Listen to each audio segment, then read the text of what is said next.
Hello friends, welcome to History Simplified for IAS.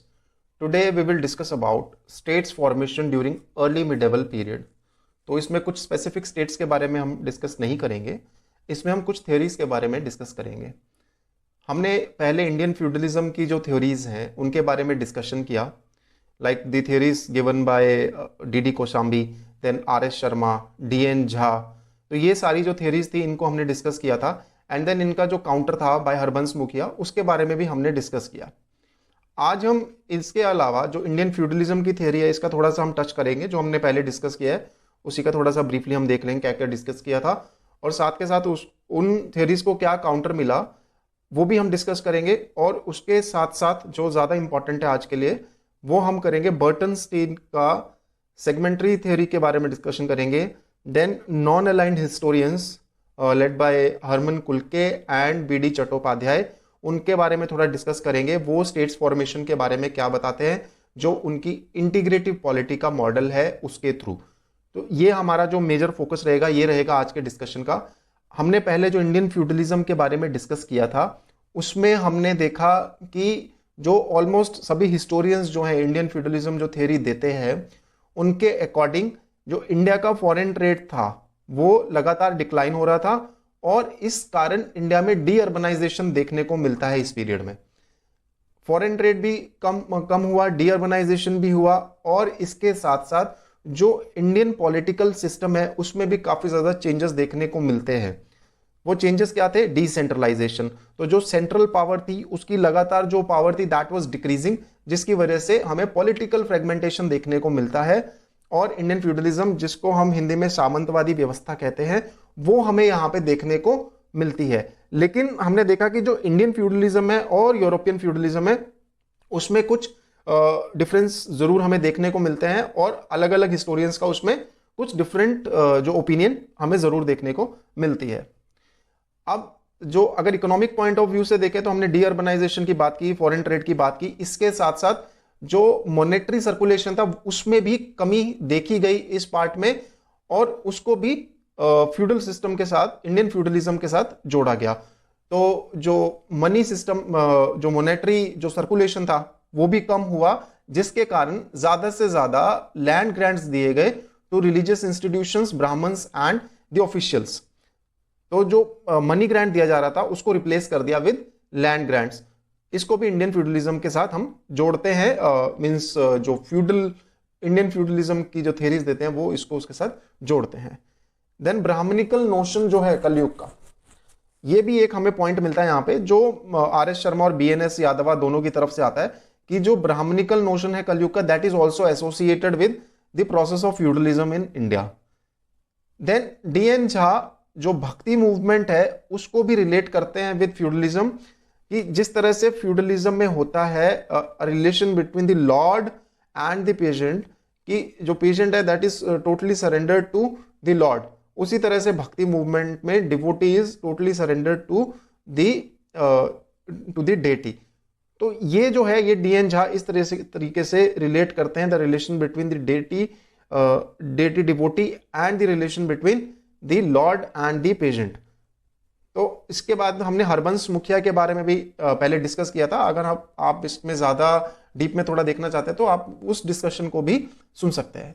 तो हरबंस मुखिया ने इकोलॉजिकल कंडीशंस और टेक्नोलॉजी और सोशल ऑर्गेनाइजेशन जो थी एग्रीकल्चरल लेबर की, वो इंडिया और यूरोप में किस तरीके की थी, यहां पे ये कंपैरिजन करते हैं। जब कहते हैं कि यूरोप में जो इकोलॉजिकल कंडीशंस हैं वो इसी तरीके की, वहां पे 4 मंथ्स ही, जो 4 मंथ्स ही हैं उसी में एग्रीकल्चर का काम किया जा सकता है, लेकिन इंडिया में ये 12 के 12 मंथ्स किया जा सकता है, जिसका जो प्रभाव है वो एग्रीकल्चरल लेबर के ऊपर भी पड़ रहा है, जिसके कारण जो यूरोप में है एग्रीकल्चरल लेबरर्स की शॉर्टेज हो जाती है उस पीरियड में। तो उसको काउंटर करने के लिए सर्फडम वहां पे लाया गया था। ऐसी कोई कंडीशन इंडिया में नहीं देखी गई बाय हरबंस मुखिया। तो इस तरीके से ये इंडियन फ्यूडलिज्म की थ्योरीज को काउंटर करते हैं और कहते हैं कि जो लॉर्ड और पेजेंट का रिलेशन है इंडिया के अंदर दैट इज मोर कॉम्प्लेक्स, उसमें कॉम्प्लेक्सिटी ज्यादा मिलती है, वो सर्फडम के साथ हम कंपेयर नहीं कर सकते उस चीज को। देन उसके बाद जो एक और इंपॉर्टेंट जो फ्यूडलिज्म की थ्योरीज में बताया जाता है कि ट्रेड में डिक्लाइन हुआ और इंडिया में डी अर्बनाइजेशन हुआ, इसको भी काउंटर किया जा रहा है by B D Chattopadhyaya, Ranabir Chakravarti and John Deyell. ये कहते हैं कि कुछ एरियाज में ट्रेड में डिक्लाइन देखने को मिलता है, कुछ इंडिया के कुछ सिटीज में डी अर्बनाइजेशन देखने में भी मिलता है, लेकिन इसका मीनिंग ये नहीं है कि इंडिया के दूसरे पार्ट में अर्बनाइजेशन नहीं हो रहा था। तो दैट मीन्स कि अगर एक जगह पे ट्रेड कम हो रहा है तो इंडिया के शायद दूसरे किसी पार्ट में ट्रेड बढ़ भी रहा था, और उसी तरीके से कुछ एरियाज न्यूली अर्बनाइज भी हो रहे थे along with some places being deurbanised. तो इस तरीके की जो है थ्योरी इन्होंने दी है। अलग तरह के ट्रेडर्स और मर्चेंट्स भी इस समय सामने आ रहे थे। देन जो कलयुग का कॉन्सेप्ट भी दिया गया by the theories of Indian feudalism, तो उसमें जो कलयुग का कॉन्सेप्ट दिया गया वो ये कहता है कि पॉलिटिकल क्राइसिस हो रहा है, लेकिन बाकी हिस्टोरियंस जो है जो उनको काउंटर कर रहे हैं उनका कहना है कि ब्राह्मण्स का रोल जो है that is in expanding the rule.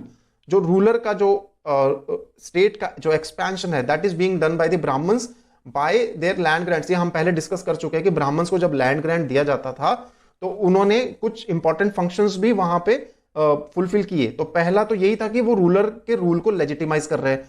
दूसरा ये कि जो वो ब्राह्मणिकल कल्चर जो है वो दूसरी सोसाइटीज में लेके जा रहे हैं। जिन सोसाइटीज में अभी तक ब्राह्मणी कल्चर पेनिट्रेट नहीं हुआ है वहां पे ये ब्राह्मण्स उसको लेके जा रहे हैं। तो ये जो कॉन्सेप्ट ऑफ कलयुग है that is just a social thing and is not related to political crisis which was being witnessed at that time. ये जो है ये इंडियन फ्यूडलिज्म के अगेंस्ट में जो बात कर रहे थ्योरीज दे रहे उनका ये कहना है। तो दैट मीन्स कि जो ब्राह्मण्स जो हैं उन्होंने सोशल, इकोनॉमिक और पॉलिटिकल इन तीनों चीजों में इंटीग्रेशन करने की कोशिश की है। बाय देखिए क्योंकि लैंड ग्रांट दिए गए तो पॉलिटिकल इंटीग्रेशन इस तरीके से हुआ कि उन्होंने लेजिटिमाइज किया रूल को। सोशल इंटीग्रेशन इस तरह से हुआ कि ब्राह्मण्स ने जो ब्राह्मणिकल आइडियाज थे उन आइडियाज को दूसरी सोसाइटीज के पास भी पहुंचाने में काम किया। एंड देन ब्राह्मण्स ने क्योंकि एग्रीकल्चर एक्सपेंशन में हेल्प की तो that is related to economic activities. तो देन हम देखते हैं कि अर्ली मिडेवल सेंचुरीज में जो है रीजनल सोसाइटीज धीरे धीरे शेप कर रही थी, रीजनल स्टेट्स जो है वो बननी शुरू हुई।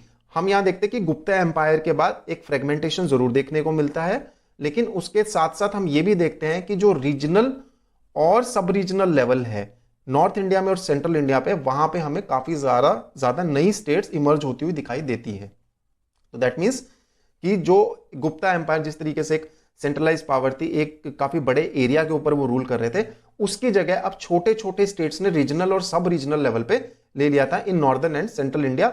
लेकिन अगर हम सदर्न इंडिया की तरफ जाते हैं तो वहां पे कुछ बड़ी रीजनल स्टेट्स देखने को मिलती हैं। पहले पल्लवास एंड देन चोलास, जिन्होंने काफी बड़े एरियाज पे रूल तो किया, लेकिन उस समय भी जो लोकल सेल्फ बॉडीज थी दे वर ऑल्सो पावरफुल। उनके पास अपने लोकल एरियाज को गवर्न करने के जो है कुछ पावर्स दी गई थी बाय दीज स्टेट। अब हम आते हैं बर्टनस्टीन की सेगमेंटरी स्टेट थ्योरी पे। तो बर्टनस्टीन की जो सेगमेंटरी स्टेट थ्योरी है वो मोर और less it is related with Cholas. तो ये कहते हैं कि जब हम चोलास की पॉलिटिकल अथॉरिटी देखते हैं तो वो सेंटर से पेरिफेरीज तक आते आते कम होती जाती है। तो दैट मीन्स जो कोर एरिया था वहां तो वो डायरेक्टली रूल कर रहे थे, वहां पे उनकी पॉलिटिकल अथॉरिटी थी। देन इंटरमीडिएट जोन में वो थोड़ी कम होती है एंड देन पेरिफेरी में और ज्यादा कम हो जाती है। तो पॉलिटिकल अथॉरिटी उतनी ज्यादा नहीं थी पेरिफेरीज एरिया में जितनी चोलास की रिचुअल अथॉरिटी थी। तो इनकी रिचुअल सॉवरेंटी थी लेकिन पॉलिटिकल सॉवरेंटी नहीं थी। और ये कहते हैं कि जो सेंटर, जो रियल सेंटर थे पॉलिटिकल पावर के, देवर नाडूस। तो नाडू में उस समय जो लेसर किंग्स थे they were kind of rulers in these places. तो नाडूस पे उनका पॉलिटिकल कंट्रोल था rather than the Cholas who were at the centre. तो चोलास एक तरह से सिर्फ वहां पे उनकी रिचुअल सॉवरेंटी थी रेदर देन पॉलिटिकल सॉवरेंटी। तो ये रिचुअल सॉवरेंटी को किस तरह से एग्जांपल देते हैं, by the inscriptions and eulogies of Chola kings, जो कि कॉपर प्लेट्स पे भी मिलती है हमें और इनके टेंपल्स में भी मिलती है, like we find in Raja Rajeshwar temple. Then एक और ये एस्पेक्ट देते हैं ब्राह्मण पेजेंट अलायंस। ये बोलते हैं कि जो चोलास की रिचुअल सॉवरेंटी है उसमें ब्राह्मण पेजेंट अलायंस एक बहुत इंपॉर्टेंट रोल प्ले कर रहे हैं।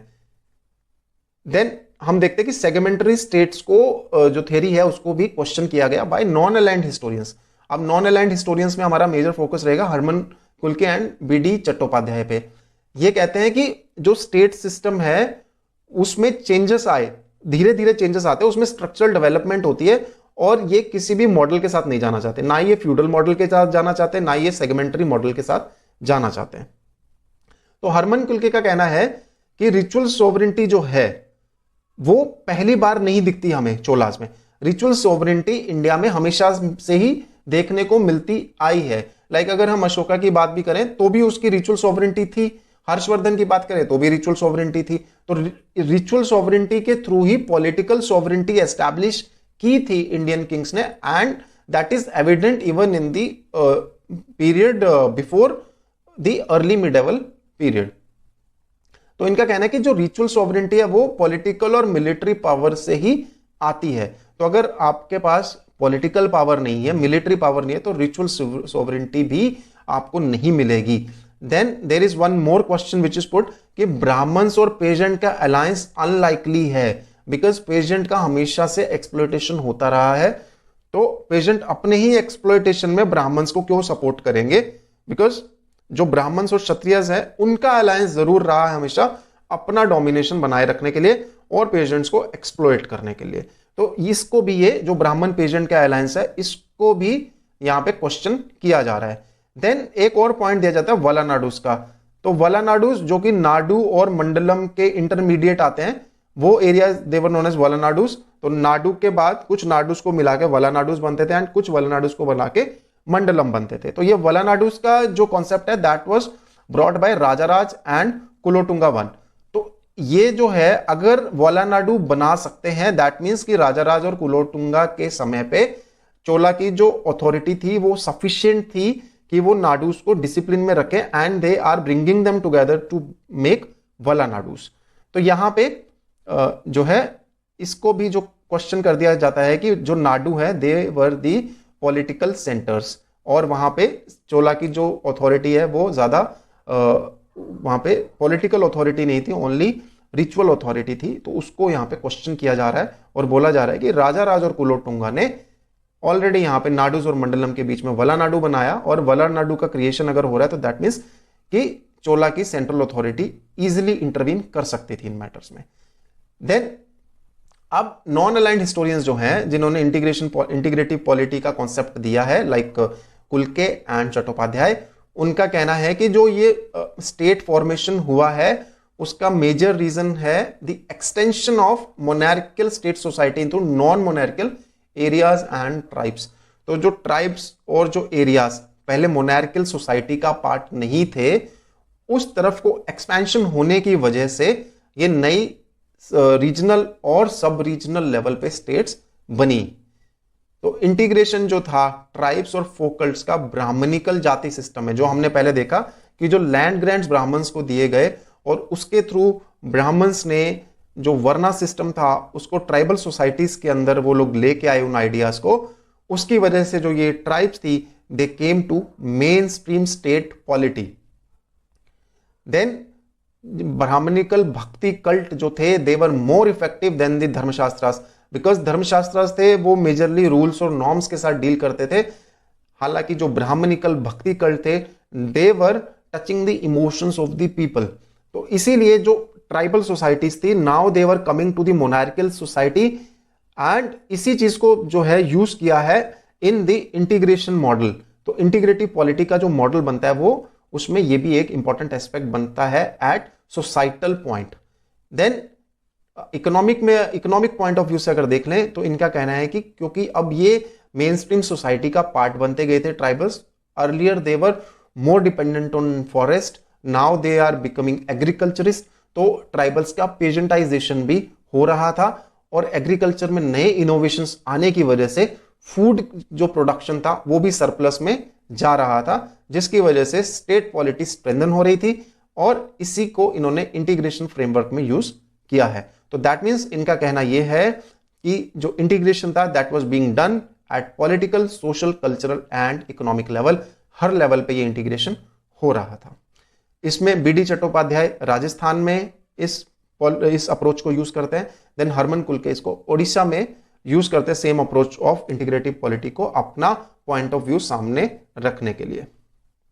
तो जो हमने पहले देखा है कि जो फ्यूडल थियरीज हैं वो फ्रेमवर्क दे रहे कि डिक्लाइन हो रहा है ट्रेड का, आर्ट का, क्राफ्ट का, लेकिन इंटीग्रेशन मॉडल ये कहता है कि ये डिक्लाइन नहीं हो रहा है, ये धीरे धीरे जो है इकोनॉमी, रूरल इकोनॉमी का एक्सपेंशन हो रहा है। तो रूरल इकोनॉमी एक्सपेंशन कैसे कर रही है? Because of the expansion of the agrarian economy. तो एग्रेरियन इकोनॉमी बढ़ने की वजह से रूरल इकोनॉमी को बूस्ट मिल रहा है।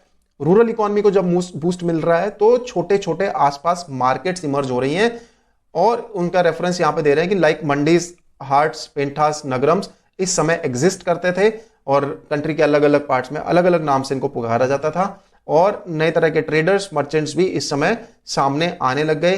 पूरा श्रेष्ठी और राजश्रेष्ठी नाम के तरह के ट्रेडर्स के ये नाम यहाँ पे ले रहे हैं।